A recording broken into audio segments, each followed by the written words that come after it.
Welcome to the Top of Mind podcast from Altos Research. This is the show where we talk to real estate industry insiders and experts about the trends shaping the market today. Enjoy the show. Mike Simonsen here. Thanks for joining me today. Welcome to the Top of Mind podcast. For years now, we've been sharing the latest market data every week in our weekly Altos Research video series. The Top of Mind podcast, we like to add context to the discussion about what's happening in the market from leaders in the industry. Every week, of course, Altos Research tracks every home for sale in the country, all the pricing, all the supply and demand, all the changes in that data, and we make it available to you before you see it in the traditional channels. People desperately need to know what's happening in the housing market right now. The market was frozen so solid last fall, and then the landscape changed suddenly again this spring. So what happens next? If you need to communicate about this market to your clients, go to altosresearch.com and just book a free consult with our team. We'll review your local market and how you can use market data in your business. And speaking of that, we have my guest today is one of the great pioneers of using market data in her real estate business, Leigh Brown. Leigh is a well-known, highly accomplished trainer and speaker in the real estate industry with decades of real estate experience. She's a best-selling author of 3 books. I've read at least 2 of them. And she has a terrific podcast. And she also shares her expertise with anyone looking to ignite their passions in real estate, like people growing their business and trying to understand this business. She also, not coincidentally, has a very successful brokerage in Charlotte, North Carolina. So I've known and worked with Leigh for probably 15 years. She's always has really smart insights on the market, and I always appreciate her wisdom. I always learn something every time I talk with Leigh. Leigh has one of the best insights about using the Altos Research products report, and she mentioned it to me years ago, and I still teach people today to use Leigh's technique about it. She's been a great supporter of Altos over the years. So yay. Leigh Brown, welcome to the podcast. Well, thank you, Mike. I'm kind of wishing I had you to start my day every day because you said all those nice things. So what a good way to start a podcast episode. Thank you for the kindness. But I'm kind of dying to know what it is I said that you've been using all these years because I don't remember what I say sometimes. That you don't remember that technique? Okay. So, let's start there. So the Leigh Brown technique is you take your Altos market report, you go into the listing presentation, put it right on top of the stack, and you say, are you a big geek or a little geek? That's right. Good job. Because if you're a big geek, I'm going to put the data in your inbox every Monday. It's going to show you all the stuff. But even if you're just a little geek, I want you to watch one number. While we got your house listed, you just look at this one number. If this thing's falling while we have your house listed, that's the market telling us that buyers are getting more scarce and maybe we need to get ahead of this curve. And it's such a straightforward, it's such good thinking. And I teach it to people. Sometimes I take credit for it today. Sometimes I actually give you credit for it. But it's really, it was really useful in it's like the element of taking the data and communicating with the data. And like I try to be very skillful with that. And very often I learn from the practitioners like you. So that's the Leigh Brown technique when you're talking about market data. Are you a big geek or a little geek? And that's actually really fair that you forget to give me credit since I forgot that I told you about that. So it kind of evens out since we're both medium aged. But the interesting thing about it is, first of all, most real estate professionals do get scared of data. As you know, they are just not math people in general. And it's not that some of y'all can't do the math. I know that you can absolutely work any percentage we give to you. However, you get intimidated by it. In fact, we talk to professionals about their experience as a professional realtor, and they say the hardest thing was the math and pre-licensing. And now they're responsible for a lot of things besides the math, but the data can tell us a very good story that's not being filtered through anybody's opinion. And I love that about real estate because everything else in this business is subjective. So what do you think about condition? And we're pricing houses in a range and we're totally guessing all the time. But some of these data points are very finite and it gives you something on which to stand, especially with the consumers who need that, the engineers or the accountants. And I'm married to an engineer. So as y'all can guess, He's not the client any real estate pro wants because he's got 3 pages worth of questions. I'm the client they want because I'm like, I just want to sell it. What's the number? Let's go. Let's go. I'm not going to sit and stew over the information. But if you're the real estate professional who jumps to the conclusion with somebody who's detail oriented, there's a huge disconnect. And that's how I started asking that question about how much of a geek are you, which would have been offensive to us in our lunchrooms of the early 80s. It would have been a very aggressive, ugly thing to say. But nowadays, it's considered a compliment to be called a geek because we know they are frankly running the world right now. And so we may as well figure out where we can lean in, especially in a market like this. And when you figure out that the market is still moving, it just moves differently from day to day. I reference as a weird market. I don't know what it's going to do today or tomorrow. It's very weird, but I know the market is always going to have some activity in it. And my Altos reports let me convey that to my buyers and sellers on that Monday drop. I love that I can tell them, you're going to get your email on a Monday, same time as me. And so they also have this buy-in of transparency that I'm getting updated at the same time they are. So I'm not trying to play the old shell game of, well, I'll show you certain pieces of information, but not all of them. Yeah, exactly. And that phrasing has there's a lot of power in that phrasing. It's not like, hey, do you want this? It's, I'm going to give this to you. How much do you want to dive in? It's like it's an assumptive close. It's like, we're going to put this in your inbox because it's good for you, and I'm not giving you an option for it. It's a really, really powerful phrasing. I love it.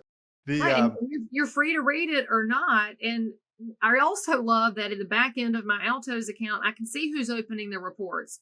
And actually, in my office now, we pre-guess after we've had the first consultation with somebody, like, are they open report or not open report people? And we actually can guess based on the appointment if they're going to look at it every week or not. And then the other secret there too, since we're talking about the Monday drop of the reports, and by the way, y'all, this is one of the 3 things I pay for. I don't pay for a lot of subscriptions in real estate because most of them are a bleed. This one's worth it to me for one reason. If I met with somebody a year ago and they weren't quite ready, one of the hardest things we have in this business is follow up with people who are thinking of selling. We're great at following up with buyers. They're easy. We know when they're hot and cold because of interest rates and inventory, but sellers, they're not necessarily on the same timeline. So when I put a seller suspect into my Altos account and I'm watching these open rates, if I watch somebody who never opened anything and then suddenly they've opened it 7 times, like, oh, they woke up. And then the following Monday, they opened it 10 times because somebody who's changed their timeline internally but hasn't told anyone is actually going to give us a hint preliminarily because they're trying to remember how to read the report. I know that's why they opened it multiple times. It's not because it's that fascinating. Frankly, they're thinking, okay, Leigh told me how to read this. I don't remember. And so then I reach out and it's very soft and say, hey, just wanted to make sure you're getting your reports. If you had any questions, if anything needs a refresh. So then I'm very soft in offering them information, but it's because I knew a little bit. So I guess I shouldn't complain about Big Brother because I'm playing it too. We like to think that our big brotherness is benign and useful Right. to the world, right? Yeah, so helpful. That's terrific, and I mean, I could spend all day talking about how you use the Altos product, but I'm really interested in also learning about your take on the market and stuff. But let's start for our listeners about a little just a background.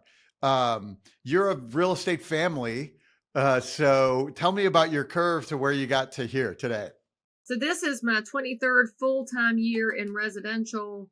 I got in 2000 and I already had my license because my dad, who got his license in 78, all along had told me, you should do this. And of course, like most kids of realtors, I'm like, I don't want to do what you do. It's awful. It's terrible.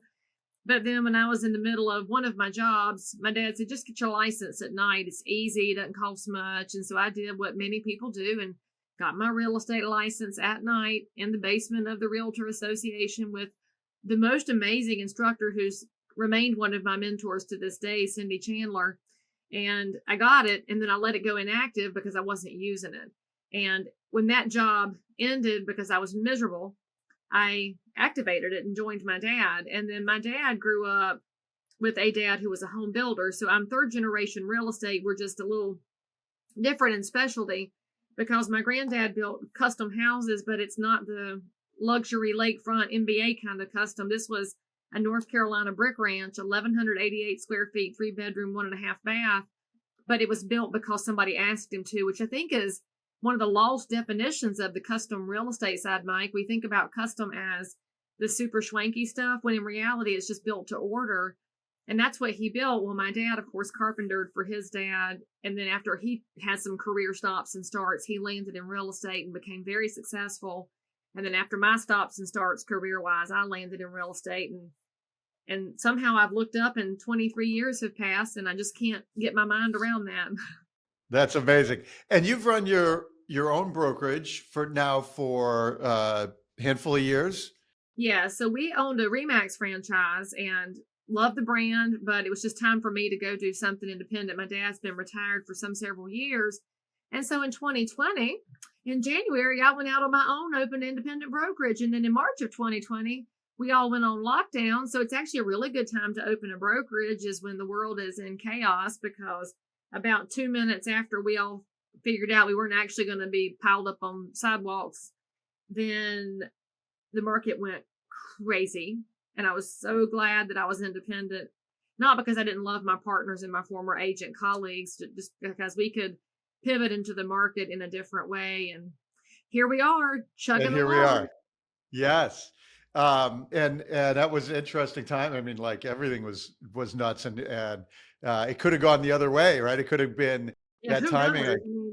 Because what was funny is like me and a lot of my realtor friends that had been in during the Great Recession, on the day of lockdown starting, which was Friday the 13th, that March 13th of 2020, the phones stopped ringing, and all of us were calling each other. We're like, is this happening again? Because the same thing had happened in August of 2007. And all of us were checking our phone cords. Did we pay the bill? The phone's still working because it went silent. And the same thing happened at the beginning of COVID.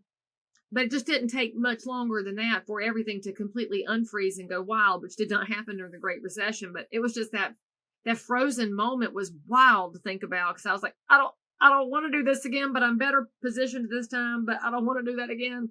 Yeah. And now we've stabilized some at the end of the white hot market, and I still don't want to do this again because I have hated the multiple offers, and we still get multiple offers now just because of the frozen inventory, but it's not as bad as it was in the height of COVID. Whew. Yeah. Yeah. So there's like a lot of threads that I want to go on here. So the transition from the end of the white hot market. I'm also actually interested in the realtor journey, your story of like you're miserable at a job and said, all right, it's time to go into this space. And it's such a journey for so many folks in real estate. But we're also in a point where we're coming off the white hot market, and there's a lot of realtors, and what does that mean for the world? And a lot of the critics of the industry use that number of realtors as a real negative sign. So I'm interested in all your thoughts there. Let's start at where we are right now about we're at the end of the white hot market. Tell me about what this year looks like, and what market wise, and what your buyers and sellers are doing, and what should we know about what's happening right now? What you should know is that what you're experiencing is wildly dependent on the zip code that you serve. And I just can't stand, Mike, listening to national economists or anybody with a national opinion about real estate, because it's crap. I am so glad not to be in the Bay Area of California. They're experiencing a very challenging market that's going to probably get worse before it gets better because of the challenges on the commercial real estate side. New York City, Manhattan, is experiencing the same kind of upheaval of what's going to happen on the commercial side has an impact on residential. That does not mean those markets are dead. That just means those markets are very specific. Austin, Texas has a fall off in prices right now. But if you look outside of town to Bastrop, 30 minutes away, their market's not dead. And so it's just so hyper local. And we all forget that in the social media world. We start scanning and scrolling, and you look at your buddy and you're like, well, that's what? Well, stop it. Just stop it and look at the data for your own zip code. when I look at our market, North Carolina is one of the fastest growing states. We're number 3. So I know that there's economic development that's continuing to drive people here. We also call them economic refugees because they were trying to escape California, New York, New Jersey because of high tax environments. And frankly, they just want to live in a happier place. And the South is a happier place with our nice 4 seasons. And it's very green outside and it's hot and humid, but it'd be fine in a month.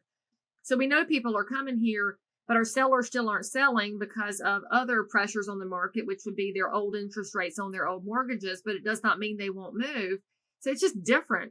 And even where I am, my office is in downtown Concord. That's 28025, known as Old Concord, and 28027 is 5 miles south, and that's known as New Concord. And they just behave differently because of the housing stock, because of the proximity to the interstates and the jobs. And when you start looking at all those things, your market predictions have to drill right back down to where you are. So I can confidently tell somebody coming in our county, the county I'm in, we're 4,000 rooftops short based on our last housing study. So when buyers say to me, I just don't know if I should buy, the market's going to crash. I'm like, if it's going to crash, we've already got a huge delta we're going to have to solve for because we have a massive shortage of inventory. So what you're waiting on is a crash that, if it started today, would still not expose itself for 24 or 36 months. And in that time frame, your rents are doing this. And so let's just talk about the fundamental realities of what that means to your budget. And then it also allows me to tell sellers, if you sell right now, you might be giving up some upside. However, when we look at the data on interest rates and what the Fed is doing, those rates might go up on the buy side. So how much risk are you willing to undertake? And I always go back to the underlying data for the zip code to help me guide people in making their own decisions, because I will never say it's always a good time to buy or sell. That's a word that we should never use in real estate. I just said never. So we shouldn't use never and always, but I did, but I'm talking right now. With your clients, though, it should be some people should be selling right now and some people should be buying and some people should hold tight. And that's got to be where we personalize the decision for the consumer based on the personalized data for the zip code we're in. And I look at where my business is right now. We are having a very solid year. We're up right now, even though the market has fewer transactions and the market has fewer sides going on, as we say. But that's because when the markets are volatile or weird, or however you want to describe it, a consumer is going to migrate to somebody who's got some experience and also can back up whatever they're saying with information. They're not looking for fluff and fake. They're not looking for selling sunset HGTV. They're looking for somebody who's completely dialed in. So that's why my phones are ringing, but it's also why I have an obligation as a broker to make sure that my agents are fully educated so that when the phone rings for Leigh Brown in all her years, but I don't have the bandwidth to help every caller, if I give them to one of my trusted agents, my agents are equipped to even be better than I am. And that's a multi-pronged situation. But back to your little question there about the size of the profession and how many licensees are out there, we should always remember there's about double the number of licensees that there are realtors. And so if we have 1.5 million realtors, there's probably 3 million total licenses rolling around out there because some people just don't belong to the trade association. Now, that does not mean that all of them are competing for the consumer buyer and seller. A lot of the people who are licensees or who are realtor members that don't sell anything, they are administrative professionals. They are closing transaction coordinators. They are paralegals who want to have access to the information and want to make sure they're fully educated. They are appraisal members who don't show sales transactions but are involved in the business and want to provide an independent verification of value. And then you start realizing that a large chunk of the membership and the licenses never intended to sell, but they provide massively important services in and around the transaction. And then inside the selling body, you've got people who may have very little experience right now, but they are focused. They've built a business plan. They are learning the information and the data and the neighborhoods and the builders, and they are determined to make it. They will do great, even in a volatile market. And by that same token, you have some agents who've been successful for decades who are not continually updating their skill set and have not responded or reacted positively to the market, who are going to watch their sales drop off. And so anybody can gain market share right now with the right attitude and discipline, and anybody can also lose market share with lack of discipline and lack of willingness to grow their knowledge. But the last little asterisk I'll put on that is that with the the last 3 years have just been a painful market, Mike. And you've talked to a lot of agents too. They're just exhausted because for the last 3 years, they haven't had a day off because if some house hits the market, you have to rush over there and write an offer. And everything is so panicked in last second. And so people are strung really thin. And especially our very seasoned realtors, we're about to see a large tranche of members retire who would have retired sometime during the Great Recession, but because they were caught off guard financially, maybe weren't ready to take their savings and call it a day. And so they've continued to work. And I've talked to a lot of them. They're like, I ain't doing this again. I've got some stockpile now because of COVID. I've learned how to save this time because I learned the lessons from last time, and I'm going to start to hang up my hat. So we're going to see some transition there that's going to provide opportunity for that early career realtor with a business plan and discipline and a drive. So it's such a fluctuating piece. And I wish that the public knew when they hear the scope of our membership size, that there is a broad array of experience in there. There's a broad array of specialties in there. And there's also members who are still figuring out where they belong, but they're not necessarily out there harming anybody. I get crazy with the mainstream media's approach that having too many realtors is harmful to the consumer. It's got nothing to do with that.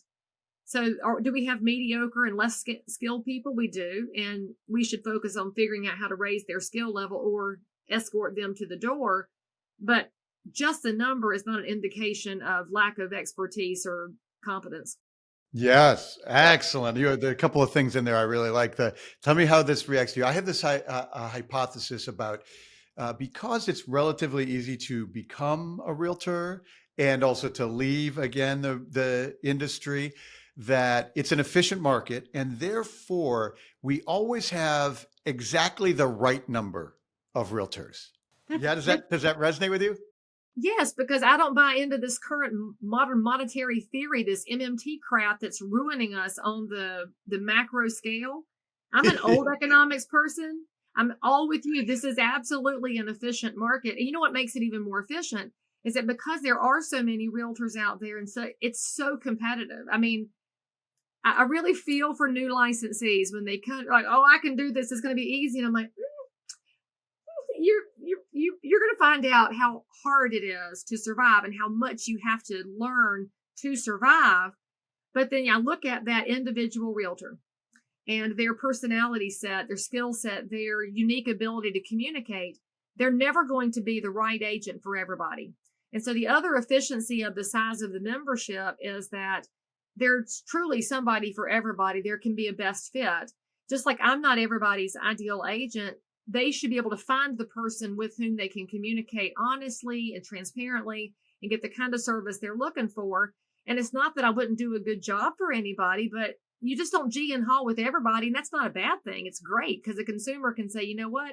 I want X, Y, and Z. Let me go find it. And I can guarantee it's going to be out there. And so when I look at that piece of it, I also look at the number of relationships any of us can manage. And it's some research that was done.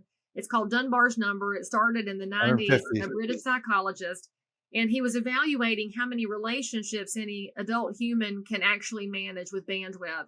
He said the number averages out to 150.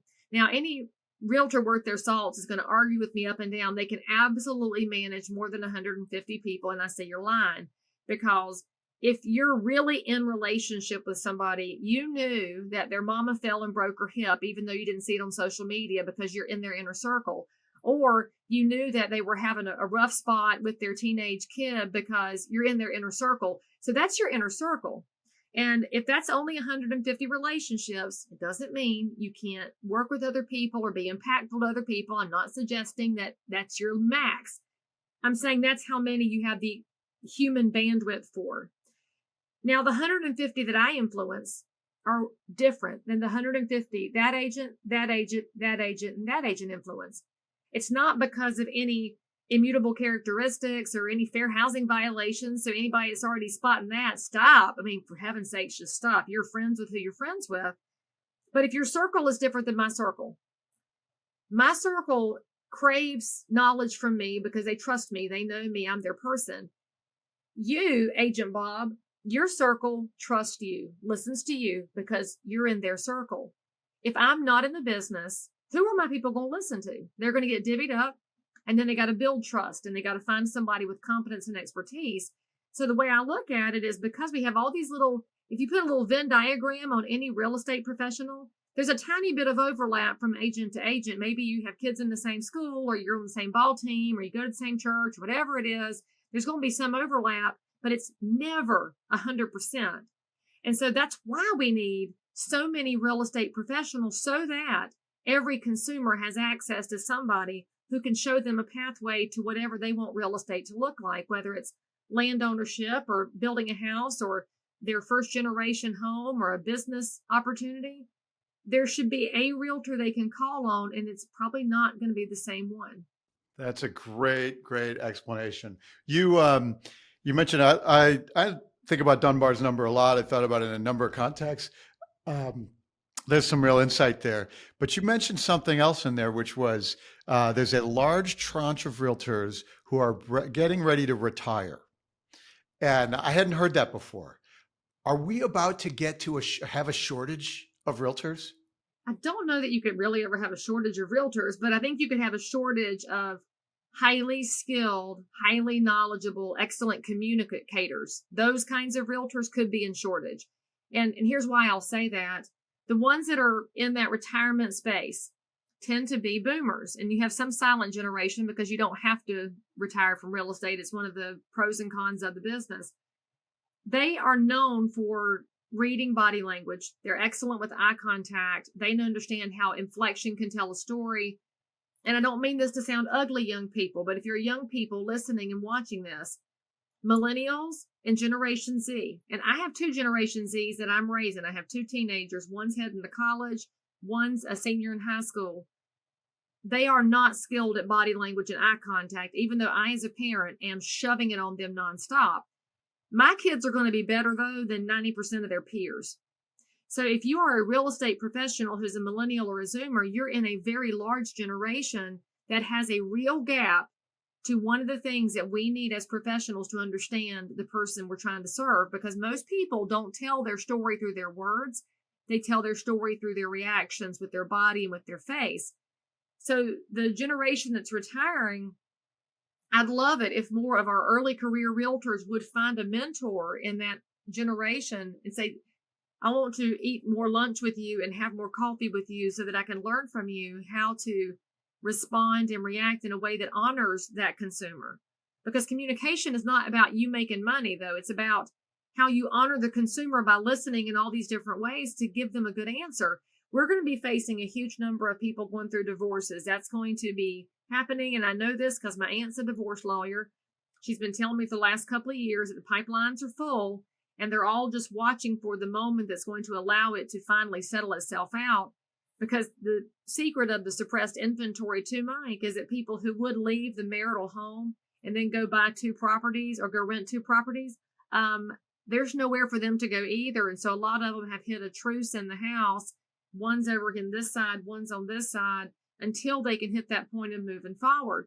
And I mention this because if you're a skilled communicator and you sit down with somebody going through that event, which is the most traumatic thing a lot of people go through, it devastates their routines, their family structures, the family fabric, and their finances. But they don't want to tell you about it because their pride is hurt, their feelings are hurt. It's just so painful. But you need to know about it very quickly so that you can serve.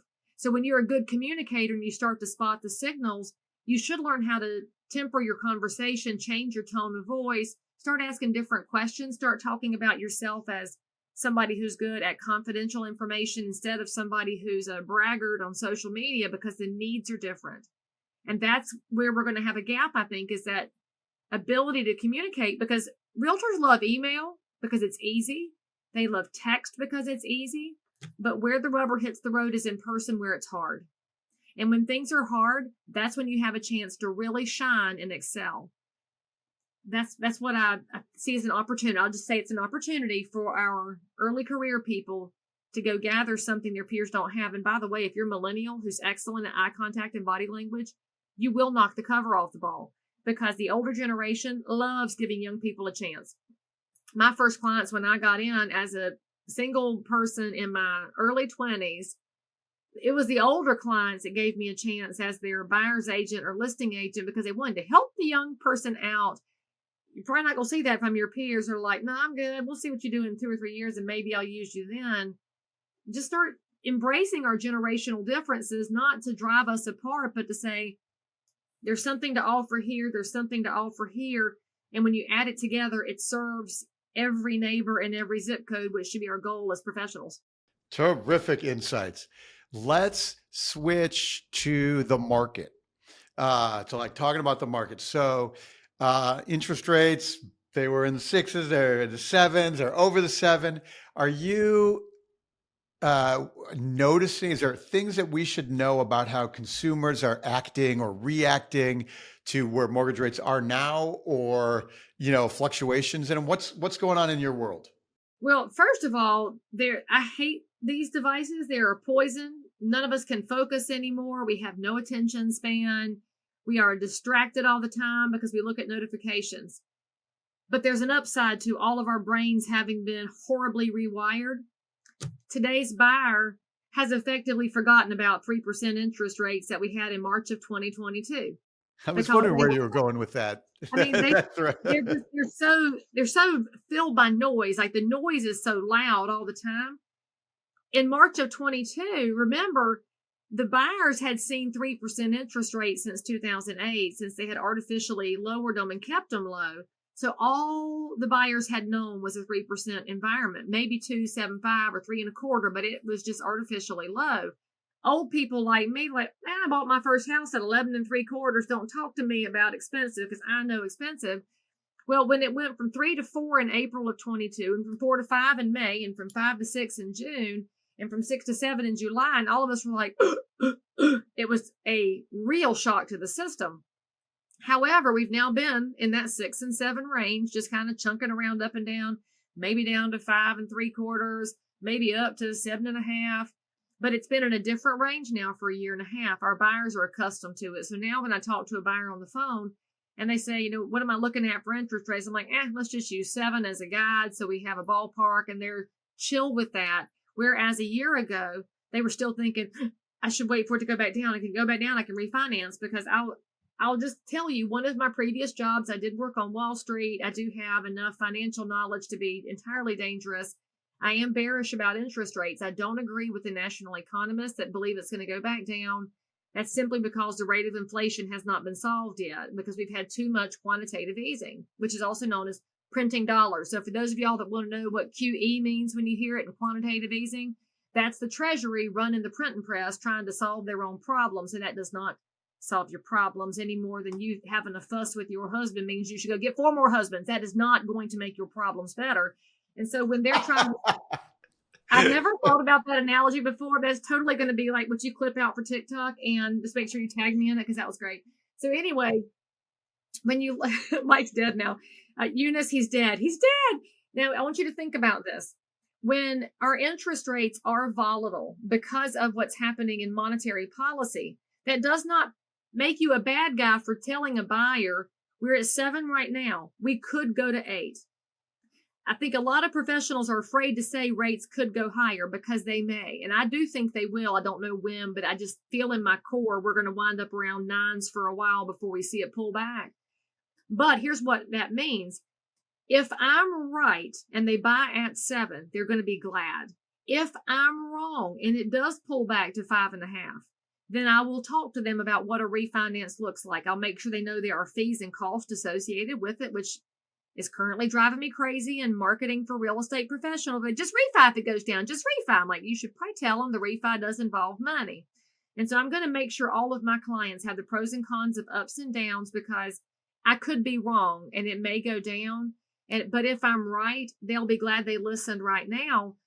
And I guess the moral of that story is you cannot be all the time positive or all the time negative. Your job has to be, it could go up, it could go down, it could go sideways, which is also, well, my Altos reports. That's how I explain the seller demand, and I explain all of the trends in the market. It might go up, it might go down, it might go sideways. I don't know. But here are your scenarios so that you can make a good choice.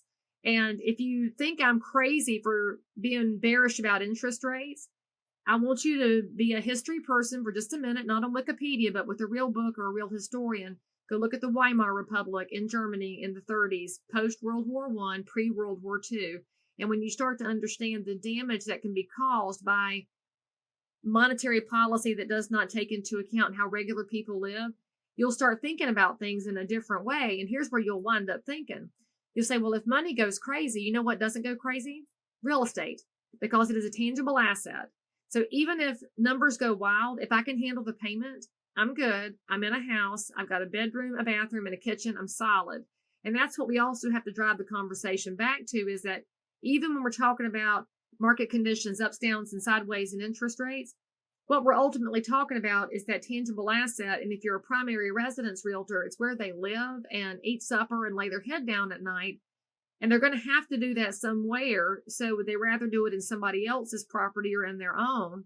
The question becomes, what's the difference in the rent and the mortgage, and can their budget handle it? And then you realize you've actually taken interest rates out of the conversation altogether, which is what we should be doing for the public to help them let go of their panic and take care of their realities. And if there's one phrase I could eliminate right now, it would be this crap that's running around saying, date the rate, marry the house. No. It's date the rate, marry the payment. Take the house out of it for a second. It's just about the payment. If they can handle $2,000 a month and be all right, go out to eat once in a while and go on vacation, that 30-year fixed is the best hedge we have against inflation. Now, you can't control property taxes and insurance, but those are going to be fairly nominal changes to the payment as opposed to what's happening in the rental market. If they can't handle the payment, then don't let them buy the house. That's what it should boil down to. Right. If you can afford the house and you love the house, it's okay to buy the house. If you can't afford it or you don't love it, don't buy the house. I think your insight on interest rates is novel, and I appreciate that. I'm not sure we should discuss the Weimar Republic on the podcast here.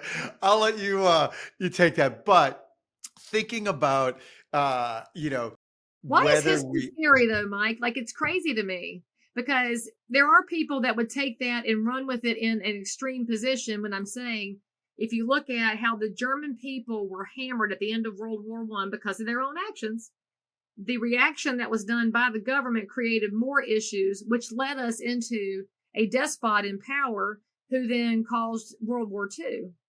So you have to remember, the despot comes out of bad monetary policy and, well, frankly, just, spawn of Satan. But outside of that, you have all these things we should be watching. And I'm not suggesting that that World War III comes out of our bad monetary policy here. But when you see wheelbarrows full of printed money, it causes unrest.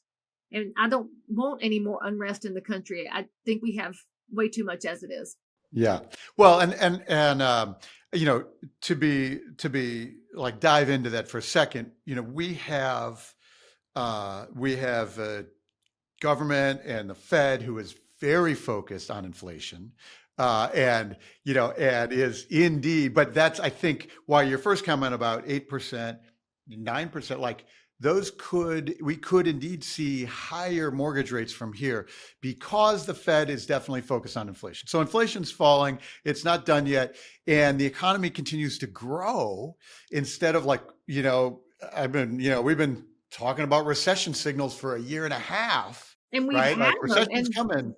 Yeah, they're there. Like, the numbers look recessive on paper, but the economy's not behaving recessive. Right. It's weird. It's weird on the financial market side. The stock markets should have fallen by now with the PE ratios we're looking at, and they haven't. It's just weird. And people are employed and there's not enough workers. We're living in some crazy time. But that does imply still buy houses. They do, and it does imply that rates, they don't have to fall from here for years. Like, they could indeed be at a new level. And I always say, point something out, Mike. The new level they're at is on the 40-year historic average. Right. So plug all the 30-year interest rates, the 30-year fixed, into a plot over the last 40 plus years, And the last time I ran the signal on it, I think the average came out at 6.4% on the average 30-year fixed over 40 plus years. So we're still sitting within a variance of that, which means maybe we just landed where it's supposed to be. And I don't have to be super bearish anymore, and we'll just kind of hang out here for a while. But I still feel as a professional, even if I'm bullish, my job is to say, here's the bull's opinion, here's the bear's opinion, so that the consumer can decide where they want to fall. I can't walk in there with a crystal ball and say, I know all things, because that's the mark of a amateur real estate person, in my opinion. Yeah, that's right. The date the rate, marry the payment, I think is a terrific observation. And really, though, the gem there is that consumers, home buyers they've already forgotten about 3% rates. They look at 7%, it's 7%, and we're making decisions on 7%, and it's time to live my life.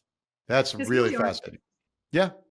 And okay, so that's really great thoughts there, and exactly what we wanted to get out. Though, so let's talk about other trends in the market. Charlotte, big investor market, big iBuyers. That like I like that cringe. What do we need to know about right now in like that, those like cash buyers, like all of that? What are you seeing out there in Charlotte? What's new this year? Are investors selling, or like Airbnb folks like panicking? You see anything like that we should be paying attention to?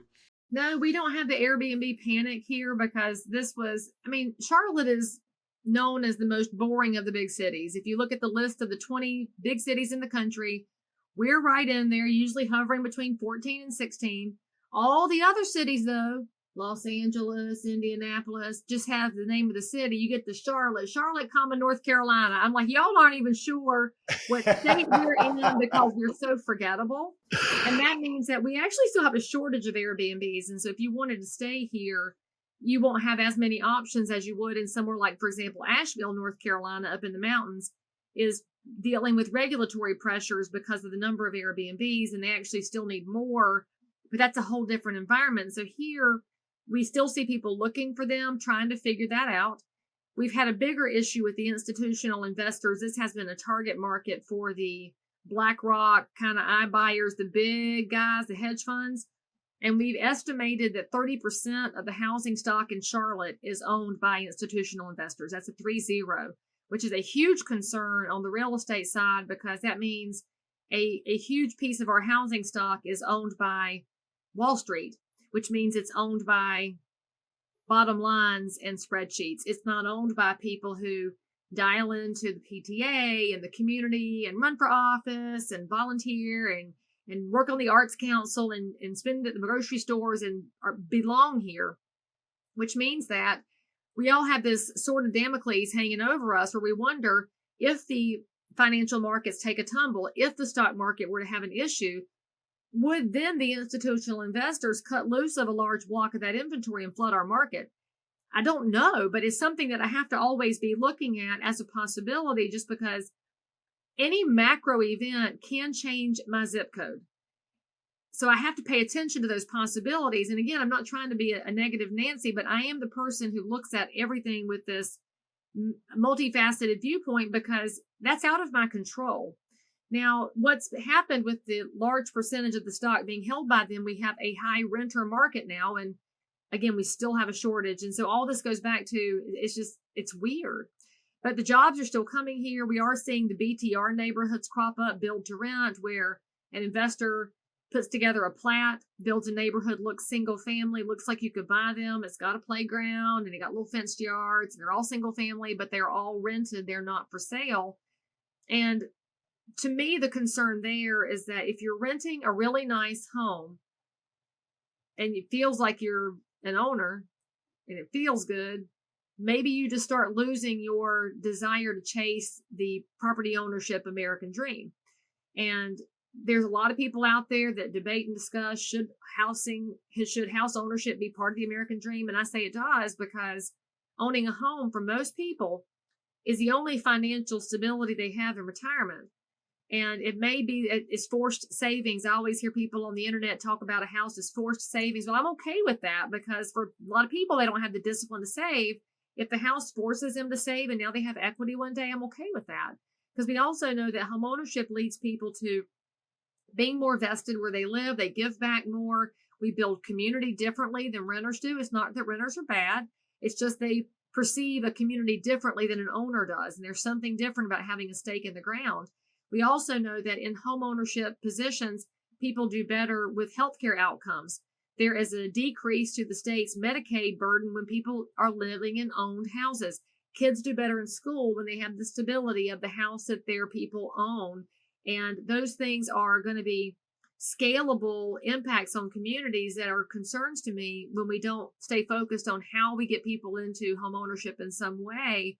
And to get people into home ownership in a growing market where we have an increased number of jobs, we have to also focus on price diversity and make sure that there is a diverse option at the lower end of the price point scale, which does mean we have to be creative with tax credits and with getting our local governments to get out of the way so developers can find a way to work within the price constraints of labor and material so that people have a chance at it. And that's all, again, these are big macro conversations that stem from local elected officials and what are we doing with permits and zoning and regulatory burden, because all of those things add up to whether the lady waiting tables over here on the side hustle to get her down payment together because she's a teacher full time, if she's ever going to get into home ownership.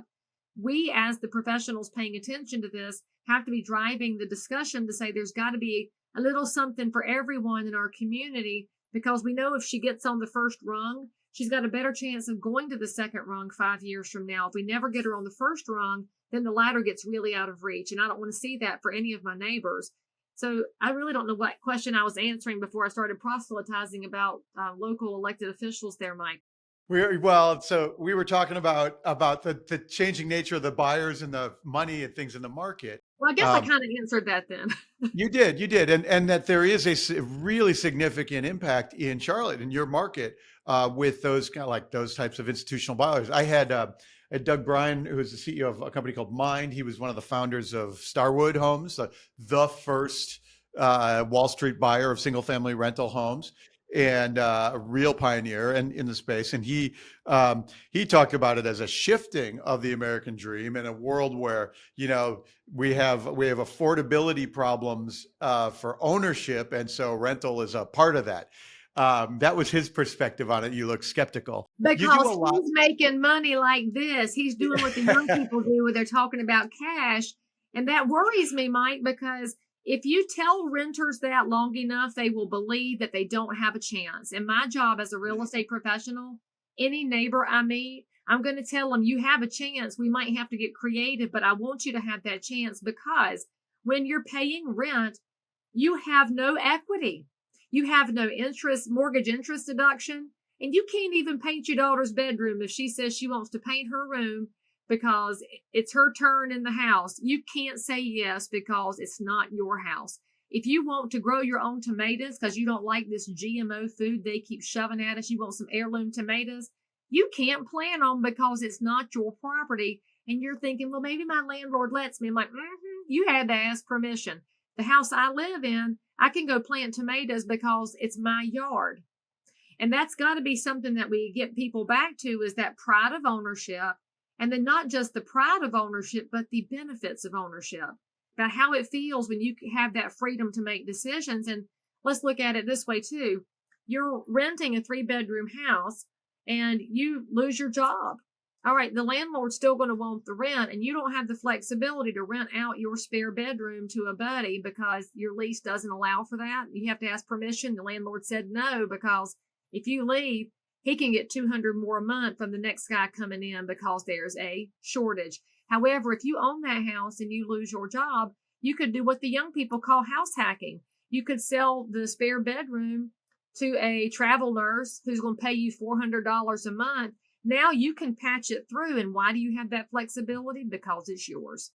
Awesome. I love that. You do a lot of community level, you do a lot of policy things. Are you doing any work in this area about like, what should we be building or allowing people to buy? Like, like, or, there's a lot of, like you said, in Asheville, Airbnb, a lot of, like, restrictions coming into place. What do you think about those?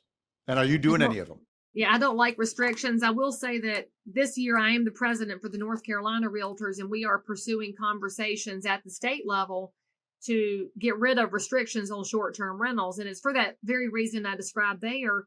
They often get a bad rap because people say, well, bachelor and bachelorette parties and they're loud. Well, you probably have noise ordinances where you live. So maybe, just maybe, if your local government would enforce the noise ordinances, you wouldn't have a bachelorette party going wild. But that's probably not who's in that short-term rental, because we've seen growth in short-term rentals for people like travel nurses. They're not going to stay long enough to need a long-term lease. They're not ready to buy because they're out there solving medical gaps throughout the country. We see contractors needing somewhere to live a couple months. I've got relocating executives that want to do a short-term rental for 3 or 6 months while they get the job going before they bring the family in. And so people all have these interesting time gaps in life that mean you don't really want to be in a hotel that long. You don't really want to do a long-term lease because you'd like to have the flexibility, and you're not ready to buy because of your situation as well. It's just not ready. Short-term rentals give that flexibility to the market, but also as we look at economic volatility, which we're all experiencing that because of the cost of fuel and food and everything else is more expensive.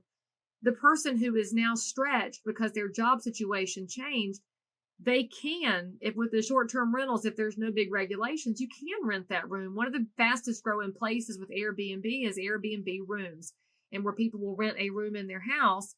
And of course, you vet people, you get to make that decision, but it's your decision. And I think it's also a pretty elegant solution to the housing shortage that we have, that travel nurse, for example, that's going to make $100 an hour going in and spot gap filling wherever they need to go. They just need somewhere to put their stuff and be able to sleep for 24 hours when they stop. And that's a really elegant solution, instead of them renting a 2-bedroom apartment that they're going to use to sleep for 24 hours once a month. And then they're taking up space they're not using. So I just like flexibility in the markets. I like it's back to the efficiency of the markets. If you let people do what's best for them, they're generally not going to do something that's negative on their neighbors, because what's best for them is keeping their neighbors up too. I'll be really controversial. Ayn Rand in Atlas Shrugged and in The Fountainhead, her philosophy is called objectivism, which a lot of folks look at her stuff and say it's pure selfishness, but she called it the virtue of selfishness, which the concept she talked about was, if you're doing what's best for you, it's often going to also result in what's best for your neighbor, because if you let them fall off, it drags you down too. So I'm not saying she's right about everything, but it's just a new way to think about it. And we have to get there with property rights just because of our shortages. And in fact, I'll even give California props. I don't often do that because California's crazy. But when they did statewide approval of accessory dwelling units, the ADUs, that was a move in the market that says, look, we trust that what you're going to do on your property is probably going to be helpful if you let that detached garage become an apartment for somebody else. Now, of course, there's challenges and intricacies to it, but I think there's an efficiency to that too, that people aren't going to do something that's in their own detriment. They'll do something in their best interest, which might be the best thing for the community too. On that policy front in my community, one of the things that I have pressed for in my county and in any county, in fact, other counties too, because I'm glad to go to a county meeting and stand at the microphone, is what do we do with infill lots? These are all over the country. There are vacant lots in neighborhoods that aren't being utilized. In a neighborhood that's maybe already got water and sewer, so the infrastructure's there, the curbs there, sidewalk, street, the whole bit, but an old vacant lot. Maybe the house was demolished or somebody had owned the extra lot years and years ago. There it sits. I love going to local officials and helping them think about what to do with it, because often they look at that lot and say, well, it used to have a single family house. That's what has to go there. And here's the building envelope and here's the rules. And I can go to them and say, but what if you put a creative duplex on that lot? And what if you made 2 properties? In their head, they're thinking, slumlords. You're like, there's a lot of really cool designs out there. So I'll go to a county meeting and I'll bring a floor plan design that didn't realize duplexes could be cute and it could fit on that lot, and we could do creative things inside a building envelope. Or, and this is crazy for a lot of our local elected officials, I'll talk to them about conditional variances. And I was at a town meeting, Mike, this was, I don't know, about 3 years ago, and I was there, and in the historic district was a vacant lot. And it was vacant because it had had a foreclosure on it that I represented that we had to demolish because there was no way to bring this house back. And the neighbors were pitching a flaring fit over anything happening to that lot. And I talked to the town. I said, we can put something cute here that will solve a hole in the street where it's an overgrown lot that had a dilapidated property on it. This could be great. And they said, but if we say yes to that, we have to say yes to everything. I said, no, baby, that's not what a variance is. A variance is you can say yes this time, and you don't have to say yes every time. And for 3 hours, we went round and round about a conditional variance because they could not get their minds around it. But it's because angry historic district lady was at the other microphone yelling about how it had to be a historic house. And until we as reasonable, rational people start showing up at these meetings, we're not there to counterbalance crazy cat lady over here who wants the neighborhood to never change. I don't think change is necessarily perfect all the time, but change happens. And as we know, you're either growing or you're dying. And so if I look at a neighborhood that's got a vacant lot while we have a shortage, isn't my responsibility to help think of solutions that will help my neighbors? And we have to get back to that mindset of don't do it the way it's always been done just because we always did it that way. That's, I love that. I live in San Francisco. I've been to those community meetings in San Francisco, and oh man, they don't want to change anything. It's wild. But then by the way, they get mad about the way things are, but don't change it. But we don't like it, but don't change it. You're like, come on, man, work with me here.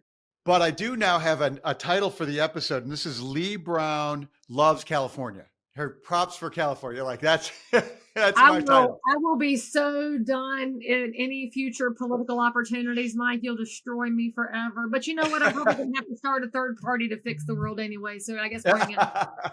All right.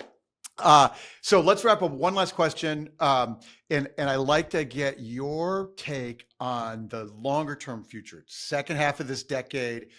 What do you see in the market? What's happening, and focus on Charlotte if you like, or national, Charlotte, North Carolina, for those who need specifics. So funny, man. Go look at the top 20 list. You're going to crack up. And what do you see in the long-term future? And then we'll wrap it up. Well, in the long-term future, there will still be real estate professionals helping people buy and sell houses. Now, there might not be 1.5 million of them. We may see some shrinkage because of changing economic climates. I do think we're going to see a major economic hiccup going into 2025. And if you want to know why, it's because a lot of the COVID spending will sunset at that point. And we know that our officials on the local and state level get a little drunk on spending, and none of them, you can't show me but maybe one around the country that's good at cutting spending. They're mostly very good at spending and at adding to it. They don't like to make cuts. And I do think we're going to have to see some cuts happen. I just don't know where they're going to be. My hope is that they don't cut down payment assistance and they don't cut the things that we're doing to help introduce more opportunities into the market. But that's going to depend on who shows up at local meetings for city and county and town officials and who's willing to go to the microphone. And if you're the one who's not willing to, then make a friend who is. Get them educated by your local realtor professionals. The government affairs directors are a wonderful resource. Help them. They'll help you with talking points. They'll help you get ready to speak to it, because we're going to have to get creative about the housing shortage. We're going to have to get creative about getting people onto the first rung of home ownership. And we're going to have to be prepared for spending cuts, because what's going to happen is the first place elected officials like to go is property taxes. And we all know that increases in property taxes are going to hit senior citizens first because they're on fixed income. They're going to hit low income houses first because they are stretched as it is. They're not necessarily going to hit the ones making the decisions. And so somebody's got to be in the room to speak on behalf of those that don't think they have a voice, even though they really do. So what we're going to see in the next 24 months, I think, is going to drive the next 5 years after that. But when you look at all of that, in North Carolina, and specifically in the greater Charlotte area, we're 10 years behind on building. So even if the sunsetting of the COVID spending causes an economic hiccup, even if we see some job loss, we're so far behind the 8 ball. I think that we're probably going to go flat. Maybe we'll tail off a little bit like an army crawl. I don't see anything happening that would drive us over a cliff, but I could be wrong. And I look at those things as positives for the market. And I even tell people that I'm like, if you stay put, most people right now are average a little over 7.5 years in a house because people are staying longer with the cost of money and the lack of inventory. So look over the 7-year window. That house you bought, price might go up, might go down, might go sideways, but we're not going to worry about it because what we're worried about is your payment. And that's why I'll have a job no matter what happens. The people who are at risk are the ones who don't take this job seriously. They're not willing to do the research and do the homework and have policy conversations, because I do think a serious real estate professional is willing to have policy conversations, particularly with the other side of the aisle where the ideas may be wildly different, but perhaps, just perhaps, the other side has something that when added to yours is the solution we're looking for. Those are serious professionals that are willing to look at all pictures. They're willing to be visible in the community so that somebody's available to ask you. You're there to answer for them. You're a neighbor first and a real estate professional second. That's going to determine who survives over the long haul. And frankly, I look at the technology and the AI and all that stuff, and I think all of that is definitely just something else people are going to chase. It's going to be the new shiny object. Sure, you want to look at it as a tool, but if you're not focused on policy and you're not focused on data, that AI is not going to do anything to help you serve your neighbors as they figure out what real estate means in their lives. Leigh, that's a tremendous conversation. I appreciate you very much. Thank you for coming on. Where should our folks follow you? You are active on social. You do a lot of Instagram. Where are they following you? I mean, you follow me wherever you like, right? So if you're a Facebook person, follow me on Facebook. And of course, I'm Leigh Brown or Leigh Thomas Brown, however you look for me. The headshot matches me. I know that's wild and crazy in realtor world. On Twitter, I'm Leigh Thomas Brown. And on Instagram, I'm Leigh Thomas Brown, and Pinterest. And there's a TikTok account that my staff runs because they're younger and I don't understand TikTok and I don't have the bandwidth to learn it, but I'm over there too. But if you message me on TikTok, I'm not going to see it because that's my people running that account. So full disclosure. But you can always go to leighbrown.com, and that's where all my social handles live, all my resources for real estate professionals, lots of free stuff on there. Go check it out. And at some point, if you're in real estate, you're going to have to decide if you are standing at the edge of real estate or if you're all in.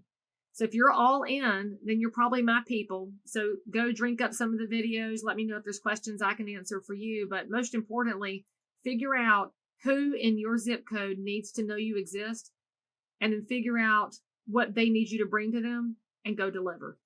Perfect. Leigh, thank you so much. Really terrific. Thank you, Mike. All right, everybody. Yay. This is the Top of Mind podcast.